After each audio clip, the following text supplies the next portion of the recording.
Hello, everybody. I am Bill Patel, the Associate Publisher of Elle Decor. I am so incredibly excited to introduce this discussion today between one of my favorite people in the design industry and my brand new partner and collaborator. When our good friend Jim Druckman said to us, there is nothing more what's new, what's next than Asad, well, we had to agree. At Elle Decor, we obviously don't believe in a honeymoon period. This is literally day 3 for our new editor-in-chief, Asad Syrkett. We are all so incredibly excited to have Asad on board. I did work with Asad for a period several years back, and I can tell you, he is so perfect for Elle Decor. He is a very modern editor. He loves the power of good design. He is smart, strategic, and he's a great storyteller, and truly understands how the combination of print, digital, video, and social can all make Elle Decor the defining voice in global design. And if that wasn't enough, he's also incredibly nice and kind of stylish too, I might say. I know that I speak for all of us at Elle Decor, especially our editorial director, Stelline Volandis, and our group publishing director, Jennifer Bruno. Welcome, Asad. We cannot wait to do great things together at Elle Decor and for the design industry together. And while I could spend this entire hour talking about the amazing accomplishments of Alexa Hampton, I know you would much rather hear Alexa and Asad talk to each other. But just a few things. Since Alexa took over the reins of her father's iconic firm, Mark Hampton, she has been a true Renaissance woman. Alexa is a many times over award-winning designer, including, of course, Elle Decor's own A-list. She's an advocate for the design industry on many levels, with, among other things, her 52 Weeks of Design project. She is an author, a wife, a mother, a product mogul with collections with Visual Comfort, Theodore Alexander, Stark, and Cravat, just to name a few. And I believe she's got 2 honorary doctorates to top it all off. Alexa, you're an incredible talent, an amazing person. You always make me laugh. And more importantly than anything else, I believe we both have new puppies. Now, enough from me, everybody. I'm sure everyone wants to hear from Alexa and Asad, and I happily turn this over to you both. Thank you all, and welcome, Asad, and thank you, Alexa. Thank you, Bill. Thank you so much, Bill. Thank you, Asad. I'm so excited we have met. So am I. We have spoken. Yes. Yeah. But what you are embarking upon right now is, you know, we need a break from COVID. We need some joy. Yeah. Are you bringing it? I hope so. God, yeah, we'll do it together. We do all need a break and some joy. So I wholeheartedly agree. So what is I know your background, obviously, yes, in design, but will you tell me it just in case I have a senior moment and forget?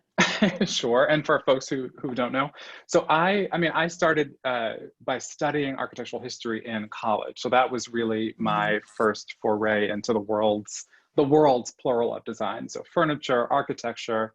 I started by thinking I'm going to be an architect. And I quickly learned that I did not have the disposition or the physics acumen to become an architect, but that I still wanted to engage with the world of architecture and with the world of design and with the world of interiors in a way that had to do with telling those stories. And so for me, that was the goal, figuring out what's happening in this universe of design and who the tastemakers are, who the needle movers are, and really thinking about how design intersects with the rest of our lives. I mean, I think people think of design in siloed ways, but in studying design and growing up in New York City, in large part, you know, design and architecture were just such a core element of my life as someone, you know, living in New York and studying this world. And I concur. You know, I mean, totally yes, I know you know. As a New Yorker, but I've never, you know, if you're a New Yorker, you're so often outward focus. You're looking out your window to the teeming city, you're hitting the pavement and hustle and bustle. And obviously the past half a year, we've turned in. We're just looking at our houses and our family, contemplating homicide, all of the things that are happening. There's been obviously huge, sorry, that I blacked No out for a worries. minute. Huge social unrest, huge Mhm. change in how we use our spaces. What do you is any of, I mean, I don't see how you could avoid bringing that in to the new Elle Decor. No. How are you going to help usher in, you know, Elle Decor is so vibrant and so avant-garde and so sexy, but we also need love and comfort. How do you Yes. fuse those together? Someone asked me that earlier this week, and was asking about escapism and the role escapism can or should play in a modern magazine, or just in our lives right now when there's so much to engage with, and escapism feels like an incredible luxury, an incredible privilege, and one that, you know, we can't afford in a lot of ways because there's so much work to do. And my response then and my response now is, if we don't give ourselves those moments of joy and pleasure and escape, we won't be able to engage at the level we need to address these very overdue conversations that we're having now in the culture at large. Yeah. I think a modern magazine that is smart, that engages its audience in a really important and clear way, is able to hold things in tension, is able to hold inspiration and beauty in tension with incredible ugliness, incredible discomfort, incredible urgency. You know, I don't think you can, you know, extract those things from each other. And I want Elle Decor to be having those conversations in the magazine, on the website, across digital platforms in ways that feel authentic to the brand and still celebrate the incredible fun and joy of in design, but also really acknowledge that, you know, our homes have become incredibly important spaces of refuge, safety, and not just from the pandemic, but also to your point about political unrest and uprising in this time. You know, I think we all have a deeper understanding of what our homes do for us, and the comforts and the joy and the serenity, hopefully, that they can bring us. And that has been the case for me. I'm in Brooklyn. I don't know, folks on the call, I imagine, are also in New York City, like the two of us. Or actually, are you in the Hamptons? Are you out? I am in the Out on the Hamptons. East End? That sounds great also. But we, you know, we're both in New Just a York. couple more weeks until 2 of my 3 children begin school. Right, you mentioned, which is a whole other thing. Talk about design questions. Yeah. But, you know, as New Yorkers, you know, it's been a really intense time in New York City. And home has really been a place of refuge for me and for all of us who are in New York. And yeah, it's definitely gotten me thinking more about the ways that home serves as a stage for everything. You know, it's become our restaurant, our movie theater, our spa. It's like all the things possible. Our home has served those functions in this time. And it's also been our base of communication. These deeply significant conversations that we're having are all within the confines of very personal objects and spaces and interiors. And it makes that urgency so much more personal when you're talking to people and having these discussions, and you're doing it from, you know, there's no facade. It's all interior. Right. Yeah. And also home, you know, I don't have a lawn. I have a stoop like a lot of Brooklynites, but I've seen a lot of signs in front of people's homes or in the windows of people's homes. You can see this Invest in Black Community sign that my partner and I put in the window here. And I think people understand that our homes are on the street. You know, our homes are in our communities. Our homes are in our cities. They're parts of a living, breathing network. And now more than ever, we know that we can use our windows, our stoops, our lawns as places to encourage each other. I've seen great signs, rainbows that kids have drawn and put up in the windows in New York to celebrate essential workers and people in the healthcare profession. And even the so clapping that is, at 7 p.m. And the clapping, yeah, the clapping every 7 p.m. every day. It's like, okay, got to get the pots and pans out for the clapping and the clanging. And right, and you know, like you said, we're all at home doing this. We're all at home having this group experience and this really intense experience. And our homes have become a stage for a lot of those conversations and a lot of that progress that we hope to make as we come out of this. So to that, what is your dream for your first issues of Elle Decor? What do you want to tap into? Are you looking to, you know, show urban spaces, or go really, you know, homes and looking at where people are, you know, pulling vegetables? What's the, I mean, this is all, I'm like a black thumb and I can't cook, but I hear people have them. But yes. What is your thesis statement? What in your heart of hearts, what would you want it to be? Well, we haven't decided when exactly my first issue will be. So we're still having those discussions internally to figure out when that will be.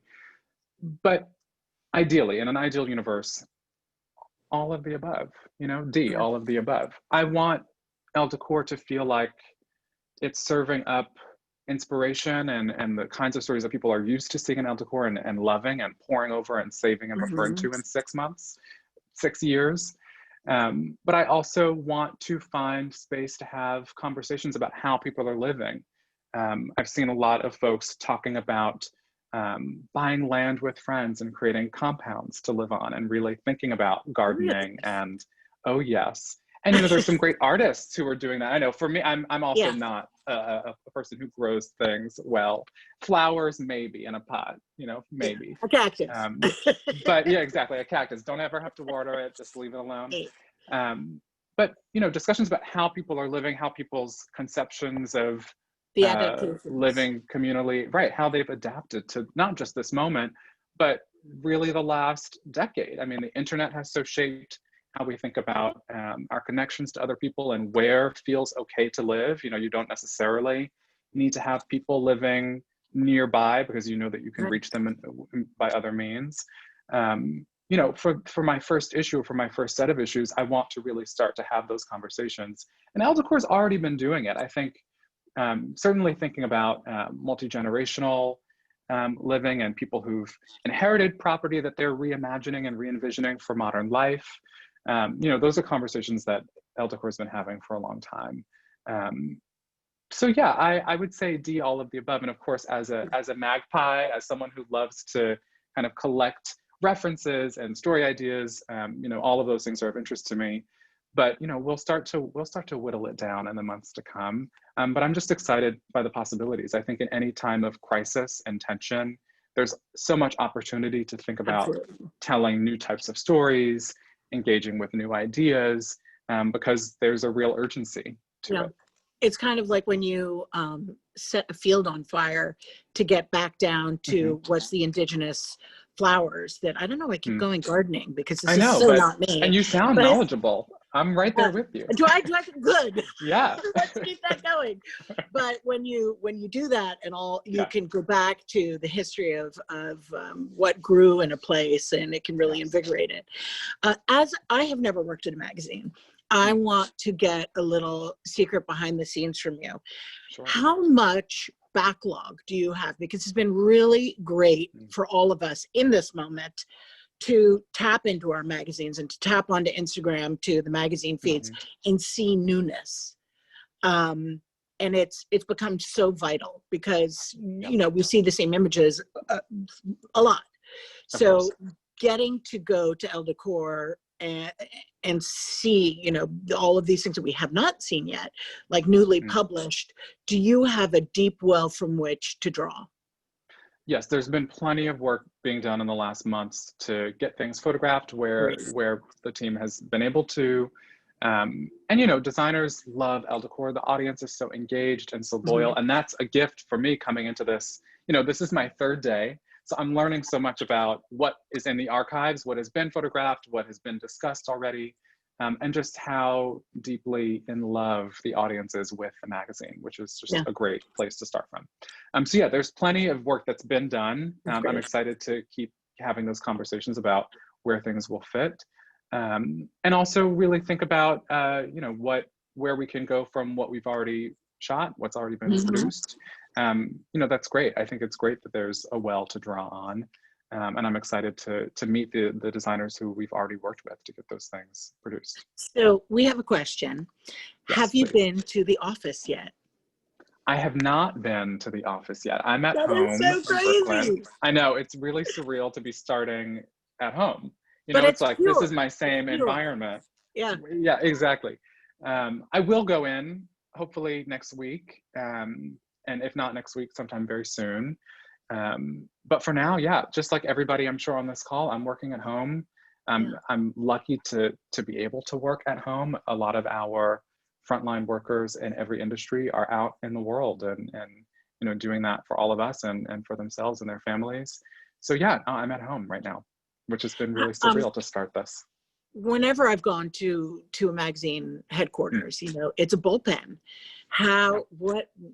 What's your vision for how you communicate with your team? Yeah, so the Bullhorn? most yeah, bullhorn to bullhorn in the absence of bullpen. No, look, digital tools for all of their foibles, and there are plenty, can help make space for approximating, and it's not the same by any means as being in person with a group of editors and collaborators and, you know, everybody on the team. But Slack, for example, I was at a digital media company most recently on the editorial side and working with a global furniture brand before that most recently. And Slack was an amazing tool for just, you know, getting people working together across space and time zones. And so I'm hoping to be able to use some of these digital tools to really make a sense of togetherness, even though we will be physically separate. Well, it's also And we'll instructing see. us, your reader, about how we need to live to get our work done. Exactly, yes. And, you know, digital tools can be a hindrance in some ways too. I mean, they're a crutch. It's not the same as sitting in a room with someone. But I'm excited by how yeah. No one will know. I'm excited by a lot of the things that will remain after we do get to start moving into an office. I think people will understand the importance of a flexible work environment and the ability to work at home on like editing or really focused work if you're sketching or trying to work out a design solution for a problem your client has brought you. I think some people, not everybody, you know, I'm a Leo, so I love to be in the office and with other people and talking to people. But I think a lot of people have found that a lot of specific focused work is done best at home. So, you know, hopefully this is a moment for understanding the importance of that flexibility too. Yeah, yeah. And in terms of flexibility of content, are you hoping to keep it global? Or are you going to be, it's going to be everywhere. No, I mean, I don't think I could help it, you know? I mean, the most fun work comes from designers who are traveling all over themselves, or who have a client roster that is global, or designers who are working in places that you may not know have vibrant design communities. And a lot of that not knowing is just about the story not being told. I was in India for a wedding in January, which is like crazy to think we could go to India in 2020. Yeah, you just made it. Exactly, just under the wire. For a friend of my partner's who he went to grad school with, who is Indian from Tamil Nadu in the south of India. And there's just such an incredible contemporary design community. You know, I think people hear India or they hear Morocco and they think of classical design from those places, but there's an incredible bustling contemporary design community in those places. I was in Mumbai as well, which is such a design lightning rod of a place. And so I'm excited about, you know, keeping things global and continuing to look at design outside of North America, outside of Western Europe, because there's so many a Eurocentric bogged down. I mean, it's not bogged down. I'm the guiltiest of guilty parties. You know, Dalmian neoclassical, but it's also for designers, and we are, I'm sure, such a huge part of your audience because we eat up those images and those stories. We need to feed ourselves, and getting to see the design projects happening in India or in Morocco or anywhere, or Alaska, I mean, you name it, anywhere. It just makes our work better and less repetitive. And more juicy and more meaningful, and not obviously in an appropriation way, but in an inspiration way. Absolutely, more juicy is a great word to describe how it feels to see something that your eyes have never landed on before, and you get excited and inspired by that thing. You know, there's just, I think the way that Instagram has kind of eaten up a lot of the bandwidth for all of us as people who love visual culture. It can be flattening. I think I see on Instagram a lot of the same type of thing. And my way of beating back against that is talking to designers, is really just hearing from the source directly. And so you're totally right that designers are a huge, important audience for Elle Decor and will continue to be, because all of you have your fingers on the pulse and you're working with, exactly. And also, right, you're drinking it in. So it's a two-way street in that way. But absolutely, global perspective is so crucially important for any modern design magazine that really wants to do it right. We have another question. Yes. It is, will you show us a little bit of your apartment? The answer can be no. Because if you're like me, I've set up everything just so, and just outside of the frame is I will turn the camera so that you can see. I'm in an office. Is that even a domain question for an editor? Do you need to keep it on the DL so that you don't expose your predispositions? Look, I have no problem saying no. That's another thing about Leos. But I'm happy to show you. I'm in this room. Give us a moment. Office, and you can see out. My apartment kind of goes beyond these glass doors toward the back. So I live at the top of a townhouse, and we have this top floor. Tons of light. So it's a long apartment, lots of sunlight. I have windows on all four sides, which is very lucky. I don't think you got a glimpse. I think we now hate you. That's okay. That's all right. No, but very, very lucky, very lucky. And you got a glimpse. That's not really a tour, but I'm happy to. No, that was enough. We just needed a flirtation, a soupçon. Yes. Something. Great word. Yes. Yeah, right.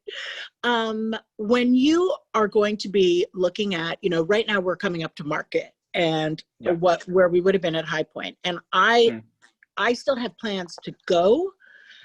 So I don't know what that means. How are you going to approach finding, and would be great for anyone listening to this, finding new resources and new marketplace items if you can't always go to suss it out? How should people get you those products and those images? Yeah, look, I'm so attuned to fact finding and hunting digitally now. Yeah. Send an email, send a PDF. I think the way that product is presented in a two-dimensional format is so demonstrative of the way that the designer is thinking about their work. And so obviously that will be hugely important as we consider what to include in our own product coverage of the magazine. The loss of those physical events, and certainly from the cancellation of Salone last year through everything at High Point, everything through the calendar has been a real loss. But I think it's an opportunity for designers to reconceive of how they present their work. We can't be together, certainly not in the same way. So what story do you want to tell? I'm an editor, I'm a journalist, I love design, and I'm going to be telling design stories with the team. But what are the stories that designers want to tell about their own work before it gets to me in the form of a PDF or some printed matter that they've worked on? I think that's actually really fertile ground for doing something different and doing something interesting. And yeah, I'm curious about your own trips. Yeah, it's going to look very different this year than it ever has. My trip will be to go into New York City. Right. That'll be my big trip. And I do go back and forth. But Right, I've become very adept at the car trip. Just getting behind the wheel and getting, that's also a fun, it's like a palate cleanser because you're not looking at anything. You're just focusing on the road, and it lets your mind wander in wonderful ways. But it obviously doesn't satisfy, in the way you need to satisfy when you're interested in design. And the sense of discovery is not quite the same. Obviously folks sending PDFs or sending product samples by mail, it's much more targeted. I'm not going to wander into a hall or into a gallery and have the same sense of serendipity. Exactly.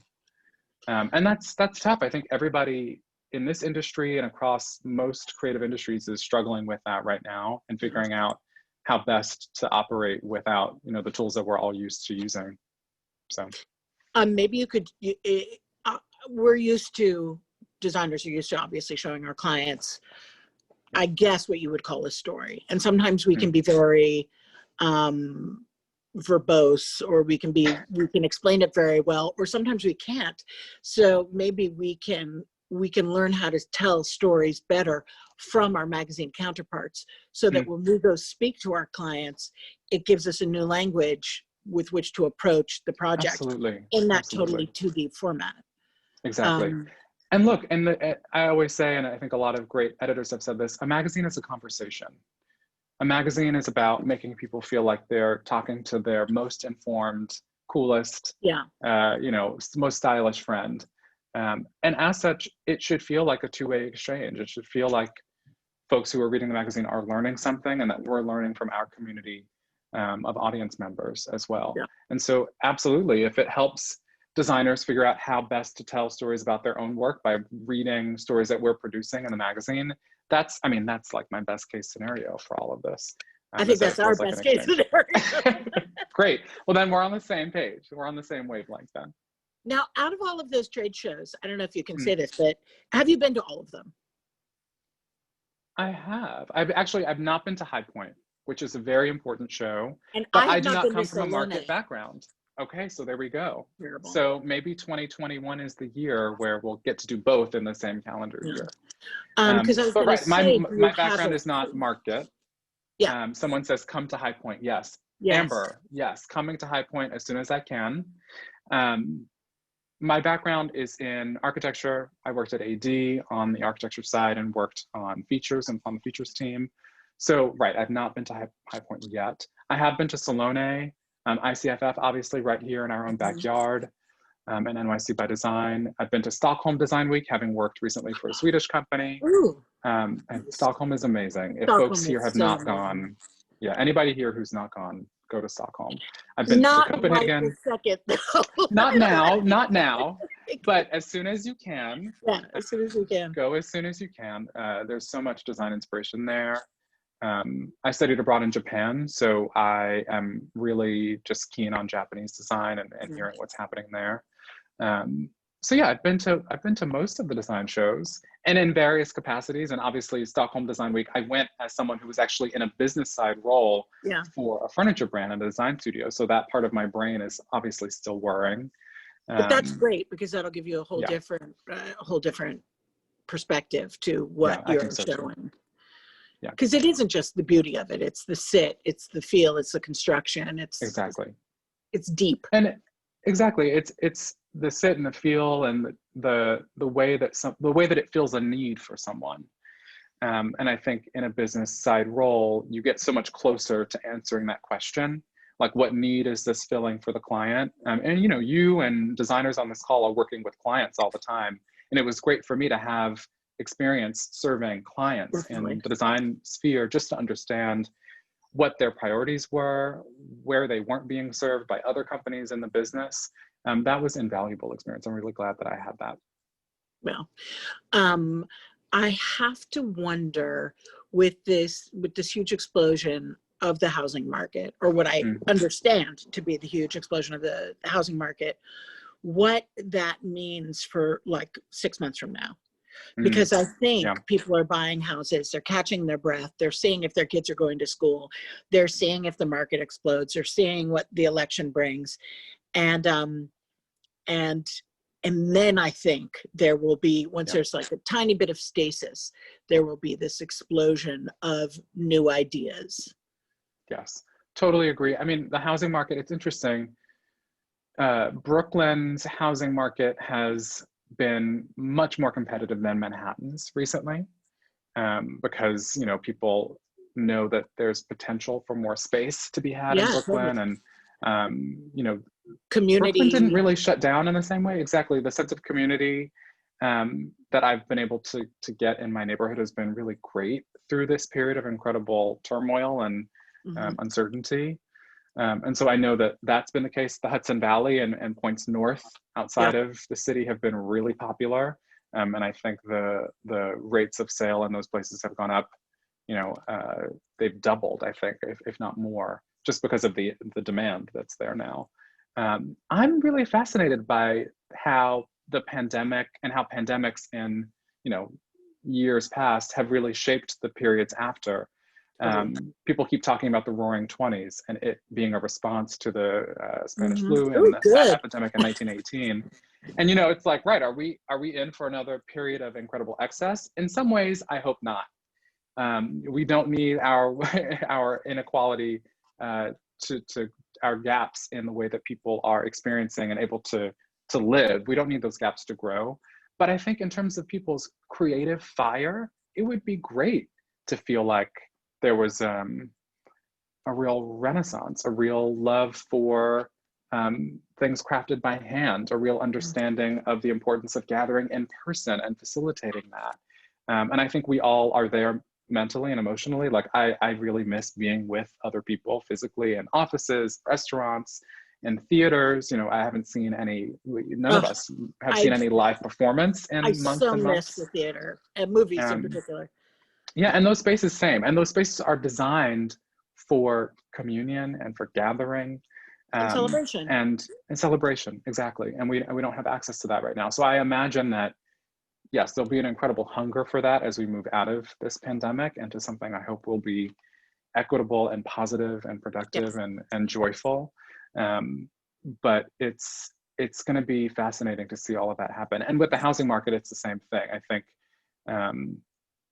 there will be some shifts in the way that urban real estate, whether or not it's considered covetable and desirable. But once, you know, I know, I'm so glad all of my institutions... value is in my apartment. Look, but it's temporary. And that's the thing, you know, there's been a lot of like hand wringing about the quote unquote death of cities. I didn't do it to sell it. It's my home. It makes right, me happy. It's your home. Exactly. But I firmly believe that all of these things are temporary. People know that the power of a city is your proximity to other people, to art, to ideas, to food, to culture. And that desire is not going to go away. We've hit a pause button, and the pause button has been hit for us, let's be honest. But I think it's going to come back with a vengeance. I know I believe you're quite young in comparison to me, but do you know the movie Baby Boom? I don't know with Diane Keaton. Yes, okay, yes, well, okay, of course. So executive, she, for whatever reason, ends up in the country, and it takes on everything that the country means. You know, it's hilarious. But I'm sort of interested in, do people who are really urban creatures bust through what we all conceive of as house design? You know, like you design houses one way and you design apartments another way. I think there's a very interesting spot right now to see how people try to bring their urban life with them as they move. And I think they'll feel free to do it much more than ever before, because if nothing else, they own a lot of apartment decor. Right, you know, their furniture, their artwork was all exactly. They're thinking about maximizing space. Exactly. Yeah, I mean, I think there is something about the way that we understand how much space is a premium in our homes, and that, you know, things have to feel reconfigurable so that we can watch a movie with our whole family or with our partner or by ourselves in a way that feels comfortable, but then can be like put aside for dinner or put aside for working. And some of that thinking is going to carry over into home design as well. This concept of, you know, flexibility in our spaces, that when you're in a 500 square foot apartment in New York City, you know, intuitively, because you are having to live in a small space.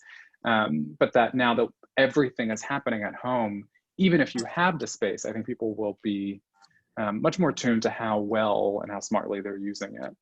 And, you know, I hope that happens. Oh, I'm sure. Well, it has to. I mean, it's that or bust.